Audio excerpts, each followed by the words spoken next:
What's the best workout and diet for mental performance? Watch this. Our next caller is Louis from the Philippines. Louis, what's happening? How can we help you? Hey guys, how are you guys doing today? Good. Great. This is awesome, man. So, of course, before I get to my question, I just want to express like how much you guys have really changed my life and how I get to live. Like, obviously, I found you guys for the fitness and for the health, but the lessons I've learned have transcended so much past that. And like, just a special shout out as well, because you guys talk so much about fatherhood and being a husband. And even for as young as I am, I think that I'm really learning things that I do hope to apply in the future if ever I am lucky enough to become a father as well. So Awesome. the rabbit hole I've really jumped into ever since listening to you guys have really been a blessing. So thank you guys. Good man. Thank you. That's great, man. Yeah, a lot more conspiracy theories as well after listening to you guys. Yeah. All right, so, but I'm gonna get to my question. So I'm 21 years old and I'm a graduating engineering student, and I'm about to enter 5 months of very heavy review classes for my upcoming licensure exams or board exams. So to give you guys some perspective on that, these review classes are about 5 days a week of lectures and practice exams. But beyond that, people generally do study all day, every day for 5 months straight. And a lot of my upperclassmen have warned me that this kind of becomes your life. No real choice there. And it can be very difficult to balance other things with the workload and amount of topics that's necessary for us. So with this, I've been consistently training for about 2 years now. And over the past year, I've ran anabolic twice and I went on to performance, and I actually just ended aesthetics a while ago. And my original goal, or my original plan rather, was to get powerlift because I really just wanted to focus on getting as strong as possible. But now I'm not quite sure if this temporary shift in lifestyle and a whole lot of added stress from the review classes would be complemented by a program so focused on percentages and maxing out for a competition. But that being said, I'm definitely not looking to compete in anything. I just want to get as strong as possible. But my question is, how should I change my training and nutrition in what's probably going to be the most stressful 5 months of my life so far? And is it still realistic to focus solely on strength, or should I just look to maintain general health for now? What a great question. Great question. Yeah, Maps, very Maps well. 15, though, for sure. That's it. Maps 15. When do you start this period of 5 months of study? When does this start? January 4. Oh, January 4th. Okay, so up until then, you can train like you normally are. But once you get there, MAPS 15 would be the perfect program for you. You're absolutely right. The stress, because your body, yes, there's different kinds of stresses, but they do all accumulate. So mental and emotional stress can definitely accumulate and take away from your body's ability to handle physical stress. And if you throw too much physical stress on your body during that period of time, you're going to suffer both physically and even mentally. So it could actually hurt your ability to do things like study, take tests. You'll notice your sleep will get worse, and then it kind of becomes this downward spiral. MAPS 15 would be absolutely perfect because you get to be active every single day. There's still a good strength focus on it. And it's easy to stay consistent, and it should not take away from your ability to do what you're doing with your studies for that 5 month period. Do you have MAPS 15? No, I do not. Okay, we'll send that to you. And there's two versions of it. The first one is at home. The second one is more advanced, where you use barbells.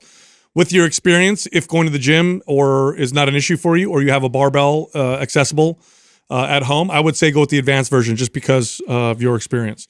Now, after that, after you're done with your study and you can get to more of a normal life, then I would go to MAPS Powerlift.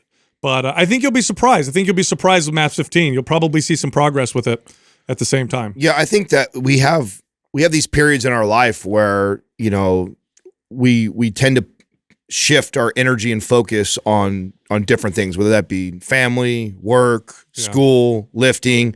And, you're in a period in your life right now where this is like super important. I mean, you're setting yourself up for probably what your career is going to be for the rest of your life. Everybody's telling you that, you pretty much have no life other than this studying for this 5 month one. There's no reason for you to try and also kick your ass in the gym during that same period of time. If there was ever a period of time when you say, you know what, this is where I'm going to scale back on that, do what I need to do to maintain, because I care about health. I want energy. I want mental clarity. I want to be strong. And so you don't just write it off and say, fuck it, don't do anything and just eat like shit. And because that will actually impede on your learning and actually you being productive at your school. So you want it to complement this new area that you're going to be like doubling and tripling down on, which is the school. And so MAPS 15, in my opinion, is perfect for something like that, where, you're going to be heavily focused on the studying part. And then you're just going to get in there, get your little 15-minute workout. And I tell you what, like, you still could potentially build and see good results during that time, because You you're could actually move forward. Yeah, you're actually working with your body instead of against it, like most people would do in this situation. Lewis, I have a couple questions for you, because I'd like to give you some advice for nutrition and then some additional exercise advice. Have you ever tried like a ketogenic diet or really low carbohydrate diet to see how it affects you mentally? No, I've never done low carb or anything like that. Okay, so for some people, this is the opposite. You have a little bit of time though, because you have till the beginning of January. See if you can get yourself into ketosis. So go low carbohydrate, no carbohydrates, high fat, high protein. Make sure you eat enough sodium. A lot of people make a mistake when they do this because you lose a lot of water. So make sure you have a decent amount of sodium in your diet, and see if you notice improvements in your cognitive function. If you do, that would be the diet that I would recommend during that period of time. Now, I notice improvements in cognitive function. So if I had to go through a 5-month period where I'm going to be testing my mental acuity, my ability to remember things, that kind of stuff, I would do a ketogenic diet. You have some time to experiment. It would probably take you about 3-4 days to get into ketosis, and maybe 3-4 days to adjust after that. So you're looking at a week or two. And then you'll know, like, oh, I feel better or I feel worse, and then go back to how you were. Yeah, if anything, it's a valuable tool. If you go through that process, you realize it does help with your mental clarity, your sharpness, to use that to kind of prep in towards like a big test or like, something like that, where you're going to need that extra bit of performance cognitively. So, that's just something cool to consider, that, we can manipulate these things and find out what works best for our body for very specific needs. So I piggyback on that. Yeah. Now the other thing I would say with activity is, okay, let's say you follow MAPS 15 and you're doing 15 to 20-minute workout every single day. Then the rest of the day you're sitting down and you're studying. Make sure every 40 minutes or so you stand up and you do about 1 minute of activity. So it could be standing squats, it could be band presses, it could be push-ups, it could be a walk. But studies show that interrupting that long periods of sitting every 40 to 60 minutes or so improves your ability to learn, improves your ability to retain information, and it keeps you sharp. So again, every 40 minutes or every 60 minutes, stand up, give yourself 60 seconds of something, and then sit back down. And you'll find that you'll be a lot better. You'll be able to remember things and be able to do a lot better with your mental tasks. That's awesome, guys. I'll definitely try and do that. But is that something I can just jump right into, or is that something I have to kind of transition to? No. You do it now. If you're sitting down for longer than an hour, stand up literally 60 seconds. In fact, I just pulled up a study that I'm going to talk about in one of our episodes that showed that this makes a significant improvement in a person's ability to retain information. Literally, you stand up, and for 60 seconds, it doesn't have to be a hard workout. You just move. So you do 60 seconds of stretching or standing squats or some push-ups. You can or walk around the block. You go for a walk and then come right back. That makes a huge difference with your ability to learn and retain information.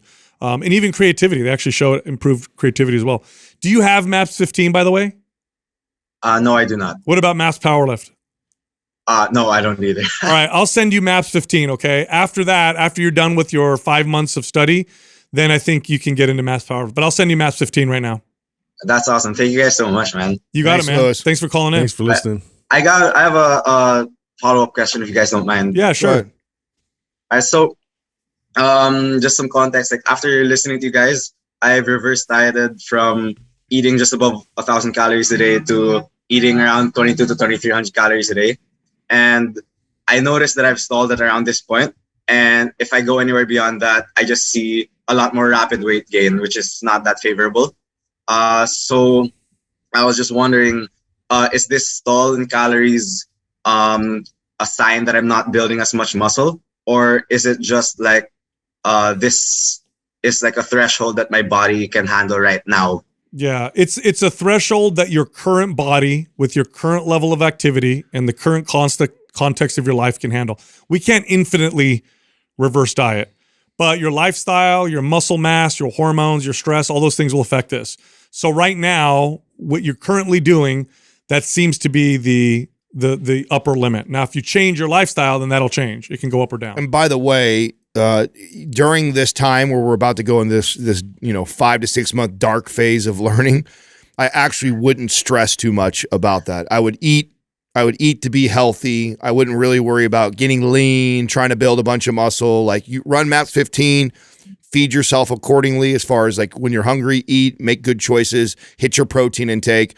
But this is not the time that I would be kind of manipulating that. When you get out of that 5 to 6 month phase and go into power lift, then I would try and get you to increase calories and really get after power That lift. would be a good time to do that, yeah. And I'm just taking a guess because of what you do.